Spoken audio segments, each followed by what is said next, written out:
Yeah, I suppose we're sitting here in the Callan stand, and if I look out the back window here, I can see the house that's here on the racecourse. And I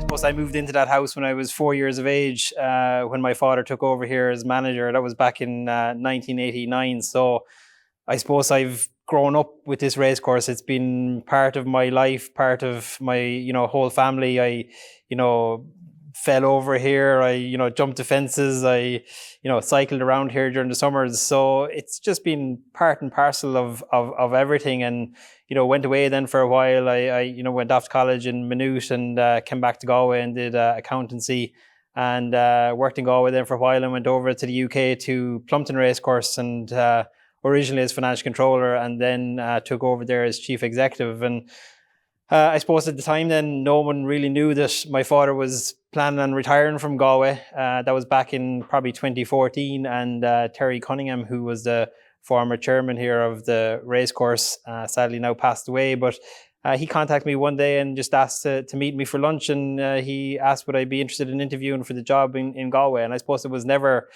really, it was never something I anticipated or never really had in the sightlines. But look, it was such an honour to be able to come back to Galway from living in the UK and take over here. It's a fabulous venue. It's a small team of people. There's 10 people that kind of work here year round, and we grow from there. And it's just, it's amazing to, from such a small team to create such a big festival and such a big event.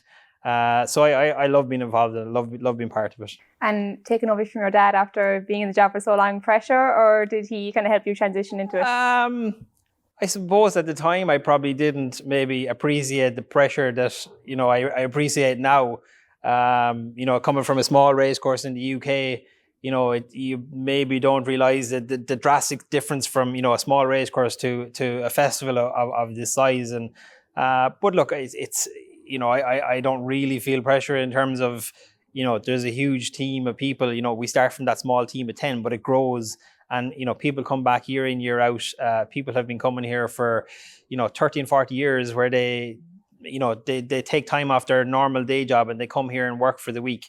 And they do that because they love to be part of it as well. And they love to be part of the festival. So I suppose, right around the race course, there's so much experience. Like you take race week, I don't really have that much of a role race week in terms of it's more just troubleshooting. If there is an issue, I'm there to give someone maybe a little bit of direction, but the staff and the team pretty much take care of everything. And it's nice for me maybe my job is done when we get to the start of race week, and hopefully everything is organized and everybody's there and we can maybe sit back and enjoy a little bit of it as well.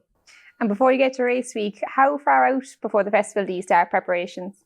Look, it varies. I suppose there's stuff that we're working on now that is probably for festivals 3 and 4 years down the line. So I suppose there's always that long-term view in terms of growing the race course and growing the festival. And then I suppose from the festival itself, really it starts right after the previous summer festival. So, we probably take August a little bit to recuperate and then we race in September and October. But once October ends, it really is all focused back on next year's summer festival in terms of, what we can do, what we can change, where we can make improvements, how we can offer the better customer experience. And I suppose we did that last year. We changed, I suppose coming off 2019 festival, there was probably a number of things that maybe ourselves we weren't happy with in terms of how they had gone.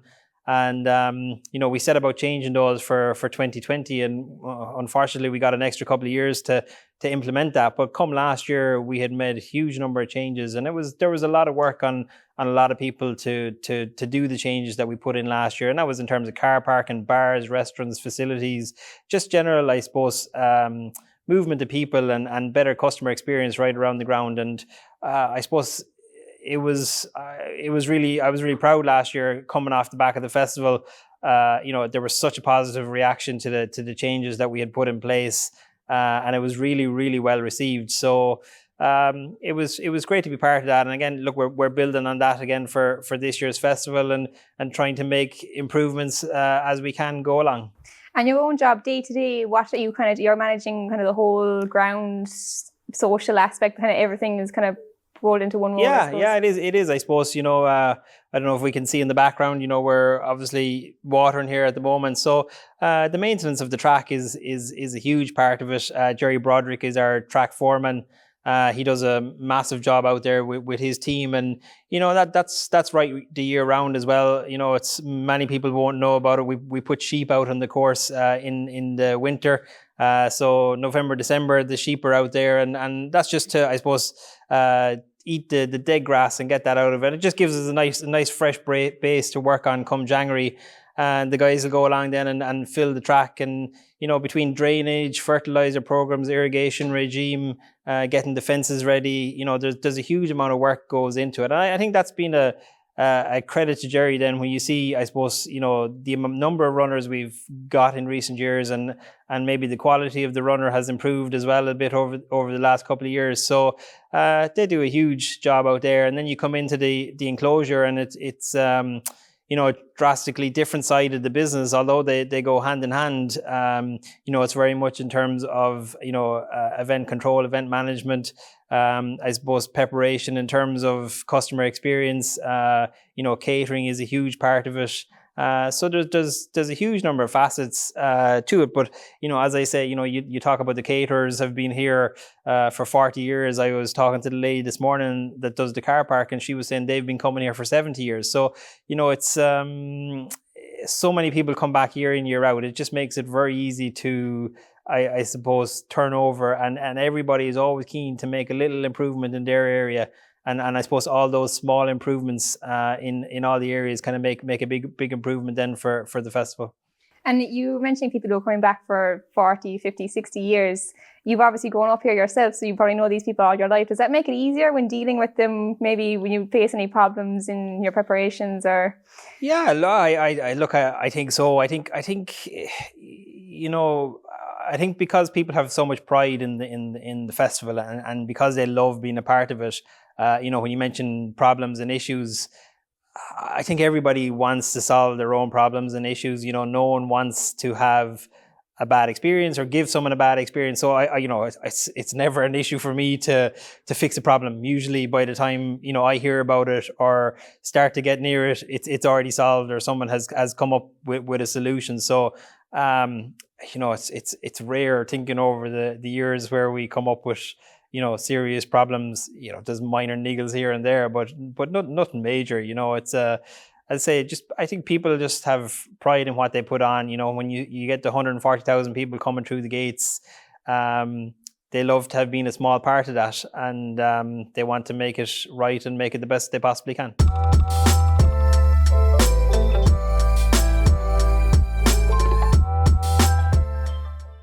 So we're just going for a drive around the track here at Galway with Michael. Kind of real behind the scenes footage here, I suppose. Yeah, I suppose just coming out onto the track. As you can see, we're a couple of weeks out from the festival, so in terms of grass growth, etc., we're not quite there. Everybody thinks it probably looks quite unusual at this time of year, in that it's totally bare, no running rail, no fences, no hurdles. They'll all get put in the last week, so we'll literally keep it plain and simple until probably 10 days out, when the fences, etc., and all the hurdles and all the rail starts going in place. Huge amount of rail movement here throughout the week in terms of, I suppose we race 7 days in a row, so we'll start out here on the outside. You've got your chase fences out on the outside, your steeplechase track out on the outside, and then we start with our hurdle track and our flat track on Monday night, kind of out very wide, and then we move in as we go on from there. We move in on Monday night to track for Tuesday and Wednesday, and then we move in for Thursday and Friday, and then the weekend, I suppose we split the track. We run the flat races right tight into the canter down on Saturday and Sunday. And then we move the hurdle races right outside to where we'll ran the hurdle races and the flat races on Monday night. So there's a massive team of people that are here every night throughout the week, kind of moving rail, getting set up, and the layout for the next day's race. And we're just approaching, this is the 2 mile 2 start for chase fences, and just coming up then to our 2 mile start. So this will be Galway hurdle start up here on this side of the track then as well. And we've obviously just passed the 7 furlong start, and the mile start would have been back in the corner at the stable yard as well. It's lovely driving around here. How long would the track be for National Hunt, and differs from flat? Obviously the National Hunt is on the outside, I presume, is it, or how does that work? Yeah, so I suppose the circuit from a non-racing point of view is about 2.5 kilometers around, so it's just over 9 furlongs. I suppose for the flat we run obviously 7 furlong races, mile races, 1.5 mile races, and then National Hunt obviously will start at 2 miles right up to 3 mile race as well. So we have 7 chase fences on the track. We're just coming down into the dip then as well. It's probably the most unusual setup in racing anywhere in terms of we have 2 chase fences so close together. There's only a couple of strides between them.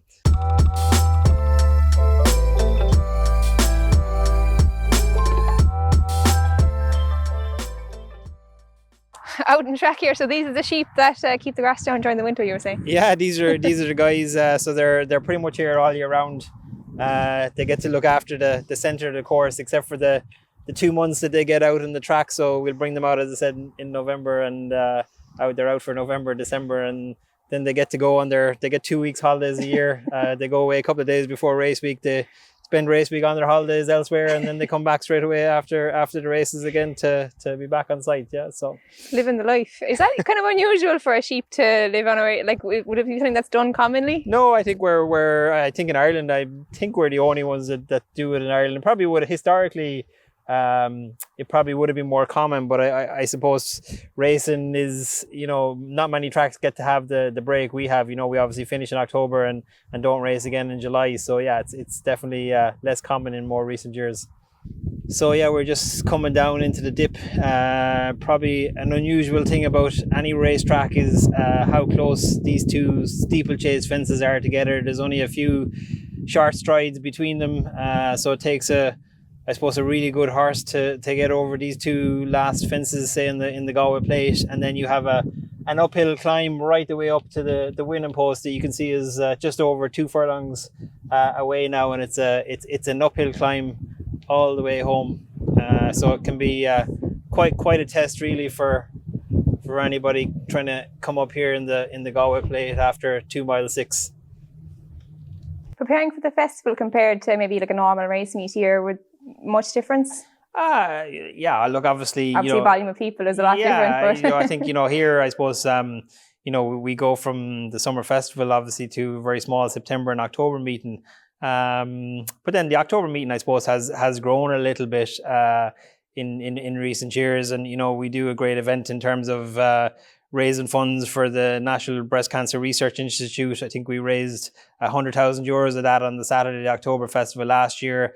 We run a student race day then as well, which is 6,000 students on site. So I suppose it's similar because we do it with a smaller team. So it's a smaller number of people, but with a smaller team. And last year, I suppose October can be a very rewarding meeting because it's National Hunt. People are just getting into the National Hunt season. It's great to raise so much money, and then to see the students here on site as well. So they're really they're the future racecourse. They're the future summer festival attendees. So I think it's very important for us to get that right and see what they're looking for, because they're going to be coming back here in another 2 or 3 years, and we need to be providing a summer festival that's aimed and targeted at them. When all the preparation is done, do you get to enjoy race week yourself, or are you a bit stressed out? No, it's too big to get stressed out, So I think you just have to be very much assured and confident that everybody's in place and everybody knows what they're doing. And as I say, it's you can sit back a little bit. Then I try to watch most of the races. It's to get up on top of the stands. I normally watch it in the Stewards Tower, which sits in front of the grandstands, and I suppose to look back at a sea of people, and especially when you get the horses coming around the home bend, and everybody's cheering them home. it's very rewarding. It's probably the best part of race week for me to look back at the crowd cheering home the winners. You probably have more memories than most growing up on the track, basically. Would any memories in particular stick out to you? I suppose, you know, being around it for so long, it's very hard to tell. I think, you know, there's always great racing stories that come out. You know, last year, you know, was one, and there's so many more. But, you know, having Hewick win the Galway Plate and go on to what he did around in the US, etc. And, you know, and hopefully coming back here next year, I think that was a great occasion. You know, it's great to see the likes of, you know, Willie Mullins when you have so many winners in a week. I remember when Dermot Weld, I think it was 16 winners. It was a record week for himself.